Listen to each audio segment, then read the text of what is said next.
Hello friends, welcome to the channel. So, today I wanted to talk about a Viking beard. Okay, so I've seen other YouTubers talking about this topic, and of course, Vikings are known for their beards.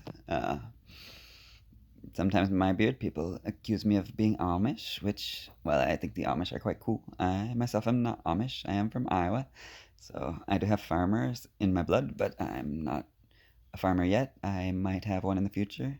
I think that'd be a very nice life, but for the time being, I'm not a farmer. The closest I got was doing a research study with the Israelis with Iowa State University. But unfortunately, I'm not a farmer. I can't afford that yet. So, I say all that to say this. The Vikings, specifically the topic that comes into question, is about hair in general and facial hair. How did the Viking facial hair look? Unfortunately, I don't have the perfect answer for you because we don't have a time machine yet, and I can't go back and look. But based off the artwork, based off the artifacts and archaeology and the historical record, I can tell you that it is believed that on the TV show Vikings, Bjorn had a reversed mullet, and it is believed that for hairstyles, we're switching topics a little bit here, but the hairstyles, it is believed that the reverse mullet was worn by the Vikings. Also, many Vikings would have had just very full heads of hair, very long hair, almost like many women today. But of course, throughout history, some men have had long hair, some have had shorter hair. Greg Brzezinski actually does a very good video on this topic.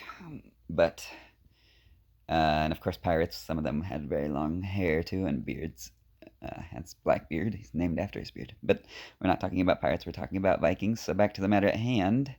So their hairstyles, most of them probably would have had very long hair. Some of them may have had reverse mullets. Some of them may have even had shorter hair like mine. I know we see this a lot in TV shows. However, as much as this looks in popular culture to be a hairstyle of the Vikings, I think most of them would have had very much longer hair than mine currently is. Based off what we know. Now, what we know is more of an educated guess based off archaeology and primary sources. Most of our primary sources aren't even from the Vikings themselves.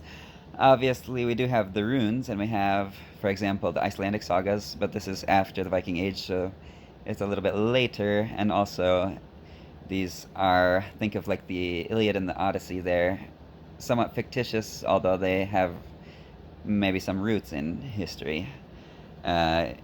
Think of Troy. For the longest time, archaeologists didn't believe the city of Troy existed, and then now it's been discovered essentially. So I'm saying basically we don't know, but I think there are some hints. So we believe that many of them did wear their hair long. Also, we have some accounts from Muslim sources. Actually, Ibn Fadlan is probably one of the more famous ones, and he was a Muslim. He wasn't living with the Vikings, but he did have contact with them. Obviously, the Vikings traded very far abroad, and also they raided and pillaged very far away. So, they made it around the world.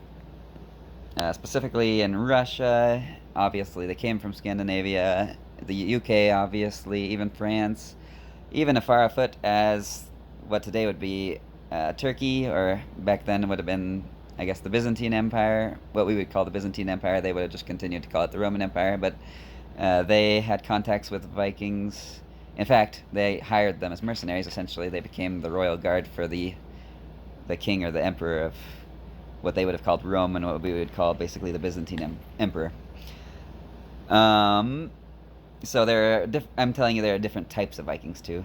They weren't a homogenous group as one may tend to think. But having said that, I think a lot of them did have, obviously, they spoke Old Norse so they could communicate with each other. And while they weren't united as such, they didn't really have even kings yet. This would come about later in the medieval period. But in the Viking Age, there were no Viking kings. They would have had chieftains and jarls, but they wouldn't have been unified.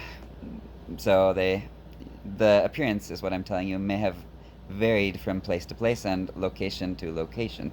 Now, having said that, let's get back. So we talked about the hair. It probably would have been very long, and we see this sometimes in movies, but also even like Grimfrost, for example. They create Viking apparel and things like this. And Viking, they also have some shorts on YouTube, so most of them are clothed in a full head of hair. And back to the facial hair, we know the Vikings had. So, and going back to Ibn Fadlan, he does mention they had a lot of blonde hair and they were very good looking according to him. So, I don't. You can make of that what you will, but he does refer to them as being very handsome or good looking, and also they put great pride in their physical appearance. So that is to say, they weren't a bunch of dirty barbarians. They were barbarians, I suppose, but not completely dirty and filthy. They did put a lot of pride and effort into how they looked. They did this through, obviously, much the same way we do today with combs, beads, etc., etc. We can see, we can see they uh, have beads. Some people have argued that the beads, so getting back to the beard, they may have had some shorter beards, but some people have even argued that beards are the pride of a Viking warrior. I'm not sure if there's evidence of that or where they're getting that idea, but it is at least possible. Um, but I believe most of the Vikings would have had very long beards, but I could be mistaken. Obviously, like I said, we don't have a time machine, unfortunately, so we don't know for certain. I love you, puppy.